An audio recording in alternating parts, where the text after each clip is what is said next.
There it is. That's the Holier Than Thou theme music, and it's fitting, that sort of angelic tone. It's nearing the end of the week, and it's nearing the end of the year. Usually we'd have one eye on the beach by now, around the sort of festive period beginning, but there's far too much chaos and strangeness going on to stop for a break this year. It's a busy list this week in the Holier Than Thou category, so buckle in. And remember, this is my top list of people who are publicly accountable positions and who do things for a living that impact you and impact your life, but who will not speak directly to you when given the opportunity.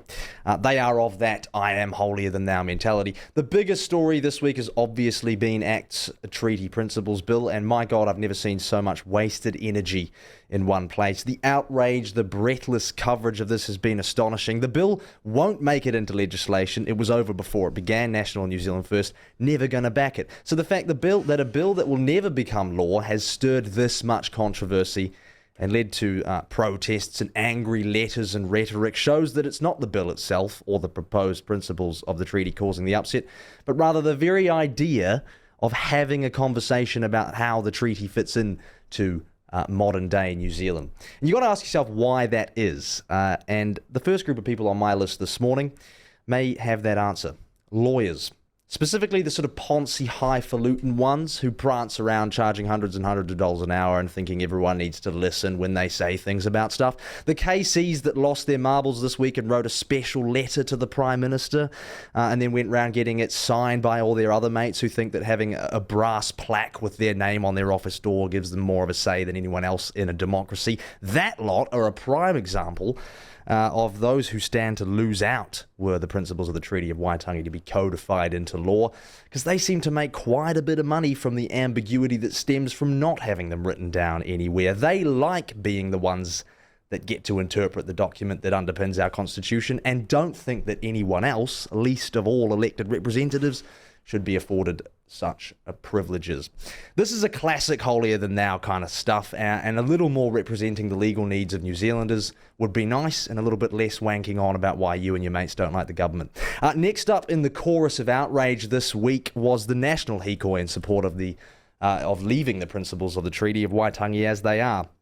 Led, of course, by a former candidate and current staffer of the Māori Party, whose leader has publicly stated he doesn't like democracy, and joined, as we've learnt this morning, by a Television New Zealand executive who's widely expected to inherit the chief of news role.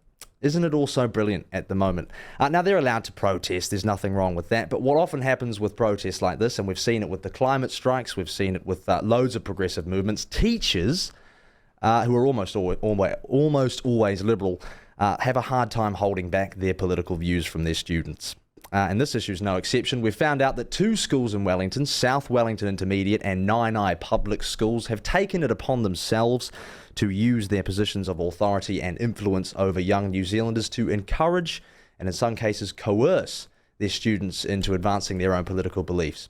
South Wellington High School and its principal, Toby Stokes, sent an email to parents this week encouraging them to pull their kids out of school to attend the Hikoi, and that their absentees would be recorded as justified. When we asked them for an interview with the principal, no answer was forthcoming. The same goes for Nainai Primary School, who went a step further and are planning to close the school down on the day of the Hikoi's arrival and take all their students to the protest to take part in it.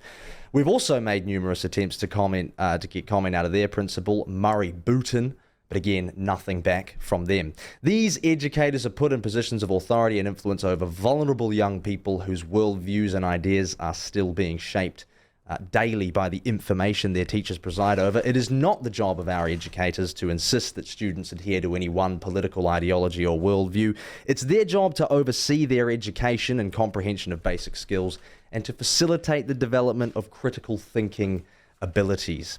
It's not only discouraged by the law and the Teaching Council for teachers to use their students as pawns in the advancement of their ideologies or political views, it's overtly unacademic and appalling behaviour. Honourable mention this week has to go to the Prime Minister, who's remaining as stubborn as a rock in his resolve not to ever come onto the platform about anything, and seemed, in fact, to double down on his resentment towards the core demographic that voted in his coalition party or government, saying that he dislikes everything about the bill that I think it's 46% of the country supports, and likely the vast majority of his voters support, according to the latest polling. So there you have it. We will continue to invite all of the above to discuss, converse, and talk to each other, because that's what it's all about.